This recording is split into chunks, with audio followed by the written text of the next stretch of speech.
Well, I just made a quick call to the seller out there in Washington State. Nice guy, and he was able to confirm for me that it is a Hercules engine. I don't know where I got the idea it was a Waukesha. Anyways, Hercules engine, and he explained to me that the Magneto is going to have a point system right inside here. He also said this engine was running. The problem he had with it was that the starter wasn't engaging. And again, like I mentioned, the teeth are pretty bad on a lot of that flywheel.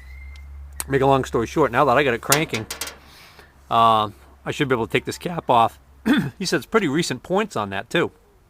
And he was also able to explain to me that, yeah, right here is where the connection point for the wire would be.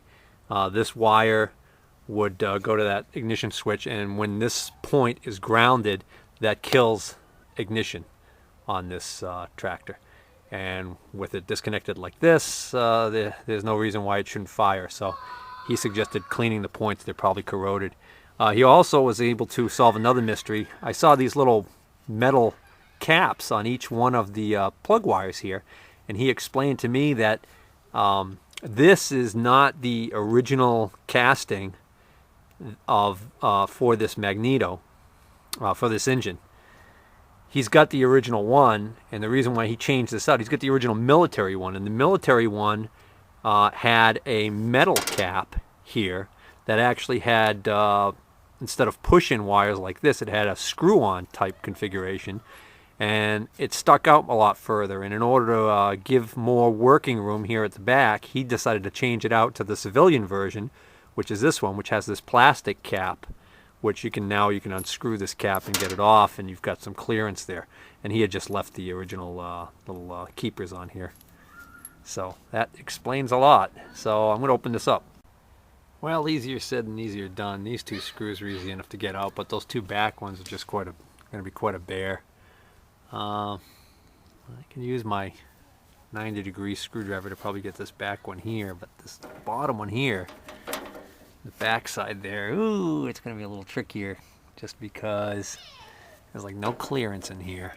I mean, this hydraulic line's in the way because it's been rerouted. Originally on the Earthmaster, this hydraulic line stayed down below the frame here, and for whatever reason this one's completely rerouted. Darn. Alright, got the cover off. That's tricky. But this cheap little tool that I've had for years, never really used it very often, came in, did the job perfectly. Basically I put the screwdriver tip, flat blade screwdriver tip in there, got it in there till it locked onto the head of the screw, gave it one little twist to break it free. Once I did that, it was a matter of just actually sticking my hand in there with this and unscrewing it. The good news was both of those hard to get to screws on the back side were not really tight. If they had been like seized in there, I would have never gotten them out.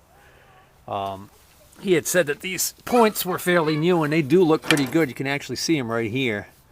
And what's nice is I'm going to be able to open these up and clean those contacts without having to actually remove the points and mess with the setting on them. So, problem is I'm running out of daylight, unfortunately. Well, one good thing about it starting to get dark is I'll be able to see the spark if there is one.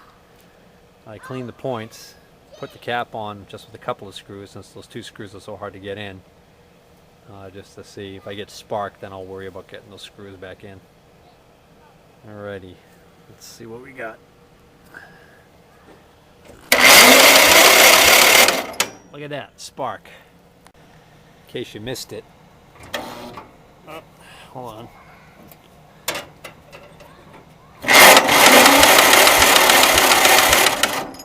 Oh, one spark and then it's quit.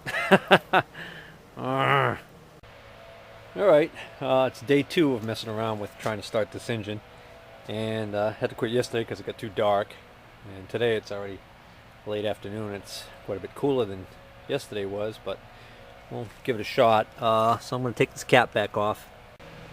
Okay, I took out another spark plug just so there's a little less compression, makes it a little easier to crank the engine with my battery starter charger. And I took that cap off. I hooked the jumper wire on to the point that actually engages the back of the cap right here, and then there's a rotor inside there that distributes to the firing. Basically decides the what cylinder is going to fire depending on what position it's in. So now I'm right off the coil in the magneto, and I re-clean the points. I think last night in the dark I wasn't really seeing too well, so now I crank it, I get a nice hot blue spark as opposed to the one little lousy one I got last night. So now I'm ready to put the cap back on. Now, because I rotated the engine and turned the magneto while this cap was off, this cap now is not lined up properly. So if I go to put it on, it's not going to go on. There's a definite keyway. There's a flat spot on the shaft here that's going to engage inside there. So what I'm going to do is I'm going to just stick a screwdriver in there and manually rotate that around to close to the position it's supposed to be in, so that I can slip the cap on. I've got the cap back on. Going to check the spark at the spark plug. Should be. Yeah. Okay, so I'm going to put the plugs back in now. Okay, so those first two spark plugs I removed. I cleaned them really well before I put them back in. So just for the heck of it, instead of putting some starter fluid in there, I'm going to see whether or not it'll give me a pop. See if there's any fuel left in the bowl of the carburetor for it to suck up. I'm going to leave the fuel valve closed for now because of that leaking carburetor. Just want to see what's going to happen here, if anything. I got the choke full on.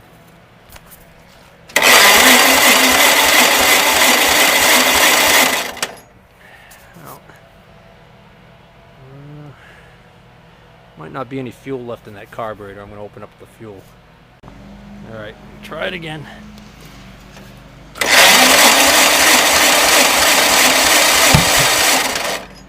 Whoa!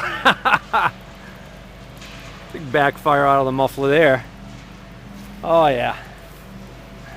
A lot of fuel coming out of the carburetor.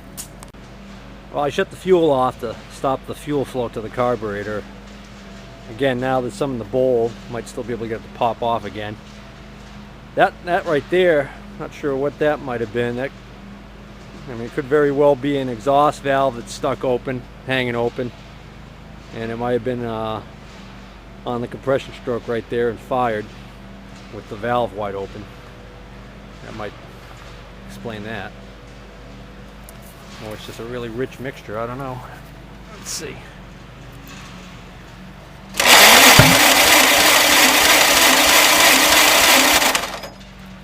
Well, one more pop and it stops again. Oh, that carburetor is going to be taken care of. That's just whizzing gas out now every time I crank it. So, all right, it's dusk and I'm quitting today. This is obviously going to need some more attention. All I can get out of it is I can get flames shooting out of the exhaust pipe here and flames shooting out of the carburetor. So it's backfiring out of the carburetor, it's backfiring out of the exhaust. We either got a serious timing issue, which is possible, but what I kind of suspect is I would suspect that I've got some valves that are hanging open. And I mean, this is all that's on here for a muffler, is this straight pipe. So it is angled upwards, so even the small amount of rain and water that would be blowing in here for the years that this has been sitting would go right down in here, right down in the manifold, and right down into those cylinders. So I wouldn't be surprised at all if that's what we're dealing with. Unfortunately, I can't pull the head on this thing without taking the whole hood off, and that's a whole nother project, so I'm going to quit on this for now.